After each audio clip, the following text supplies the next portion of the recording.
Demystifying the procurement process. Today I'm going to share some practical advice on how to respond to a request for proposal. Firstly, we're going to cover the 4 steps that I use to design a proposal. The first step is to understand the request for proposal and make sure I understand both the customer or client requesting the proposal, as well as the service or product that they have asked for. Once I understand this, I move into a design phase whereby I design the solution. The design of the solution enables me to make sure that when I write the proposal, I have all my facts at the fingertips. Once we've got the solution and understand the request for proposal, the next step is actually to write the proposal. And when I write the proposal, I am talking about making sure that you follow all the right processes with the right information in the right place at the right time. Finally, we're going to check the proposal and check and check and check. So, as we understand the proposal, you'll see I've divided the screen into 2 parts. At the top here, we've got the information about who is requesting the proposal. And at the bottom, we've got the information about what they are requesting. So before we start, we really need to understand the who, or the company who has requested this proposal. Who are the people wanting us to submit the proposal? Some good information to consider is their annual report. This will give you information on their financial status, their annual turnover, the cost of their goods saved, as well as things like their strategic initiatives. What are their key focus areas? What is their growth strategy? Where is their business heading? What are the core focus areas in the new financial year? A second source of information that's very useful is the website. On the company website, you'll find information about their directors. You'll find information about their geographic location and spread, the products and services they offer, the brands that they own, and any other vital information that might be relevant to your particular product or service you're going to be selling them. Why do we want to understand this information?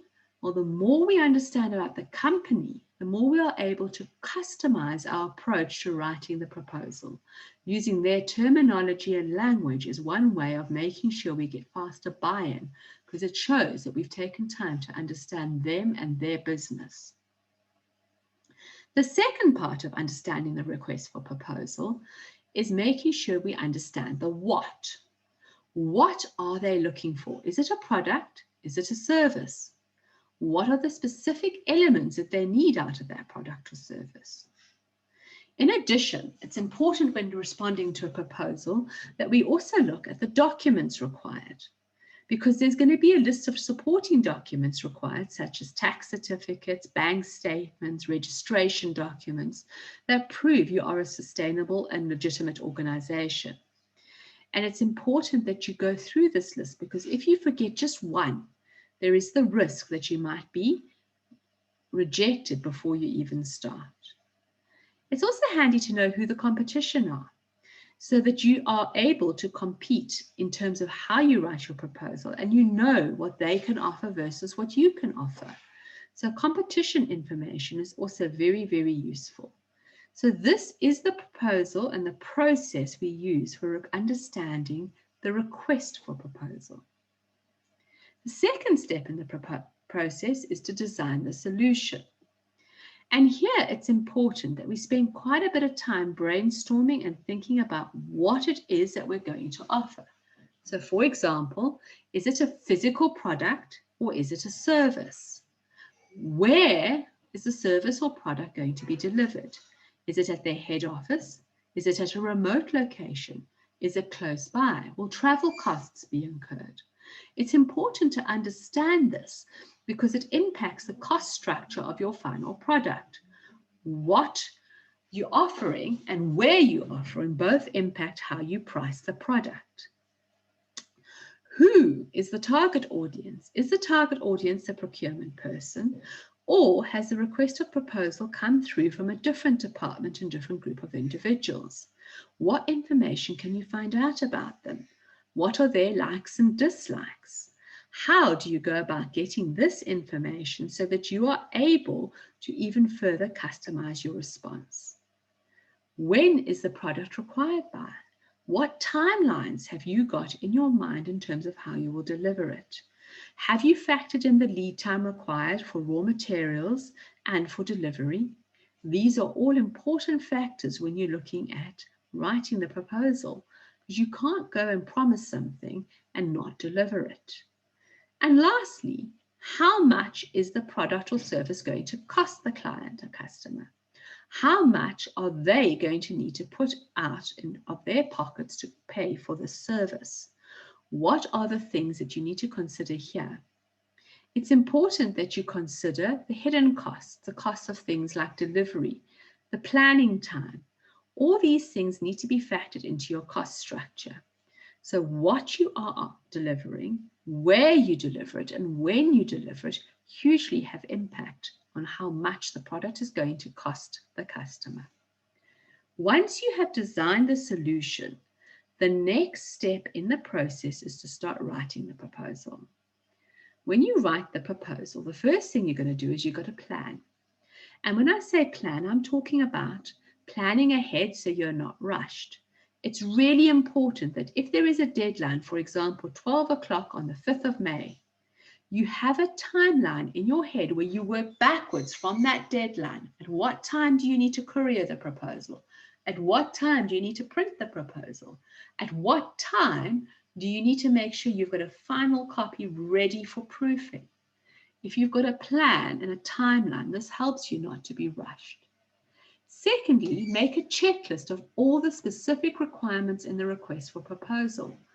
This is important in terms of the documents, the cost structures, the delivery plans, client references, all the different things they might ask for.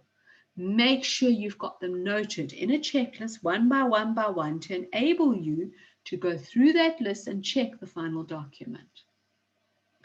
Collect all the supporting documents, so all your business information like tax certificates, client references, employee CVs, and start to put it all together in a folder so you can find it easily when you get to the end of the process.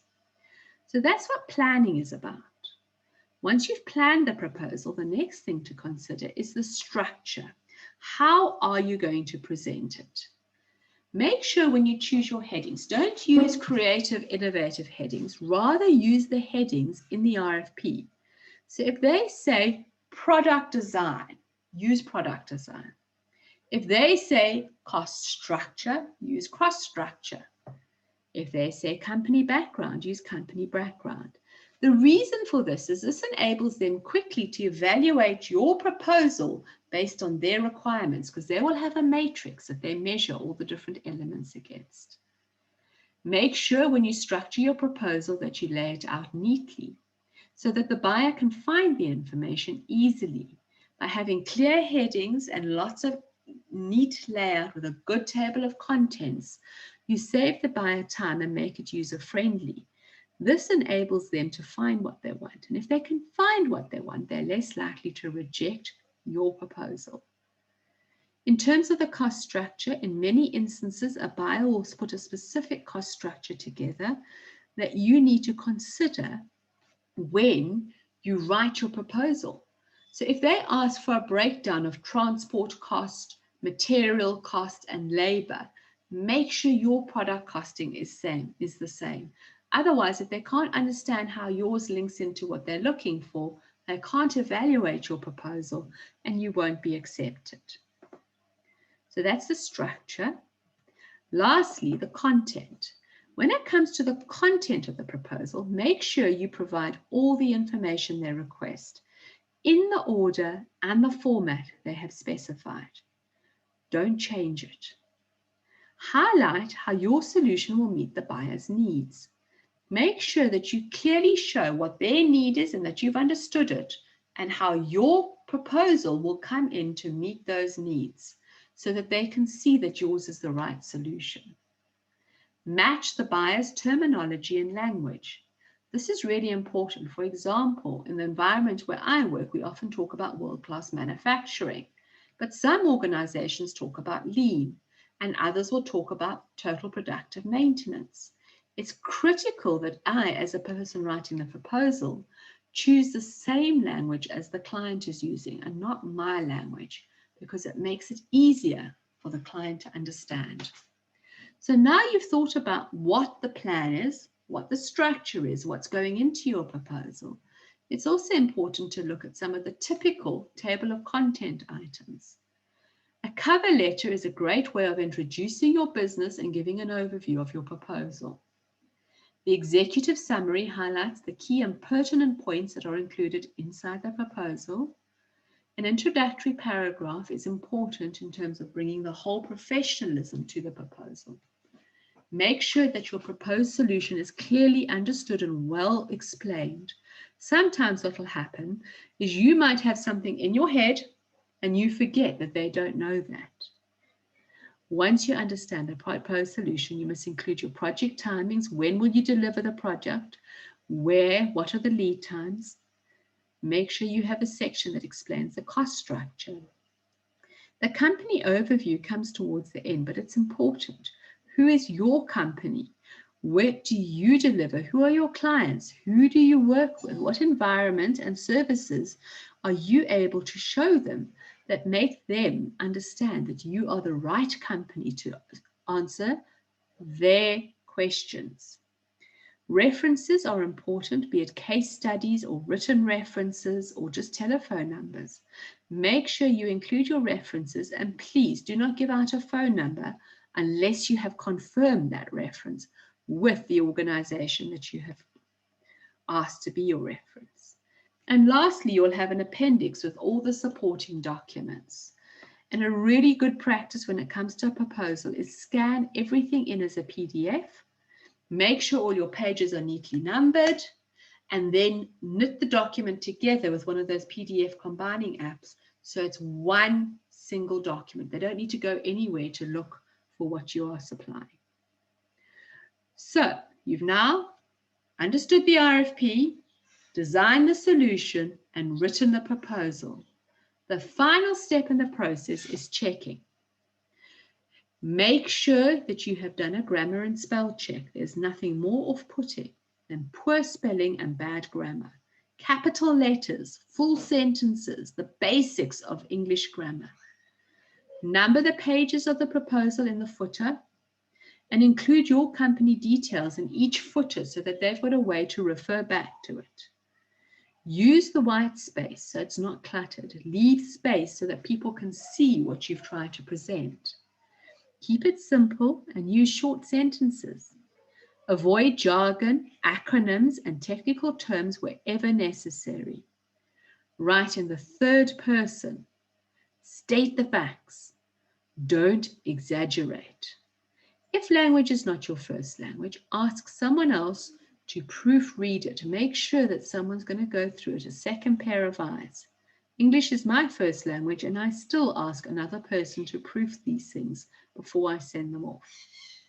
Finally, don't distort the images by stretching them. Make sure you grab them at the corner and make sure that you keep the aspect ratio correct.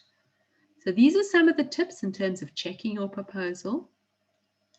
In summary, what we've spoken about today is that you need to understand the request for proposal. You need to understand the requirements, what is required, and who is asking for it. Secondly, you need to design a solution that meets the needs of the customer.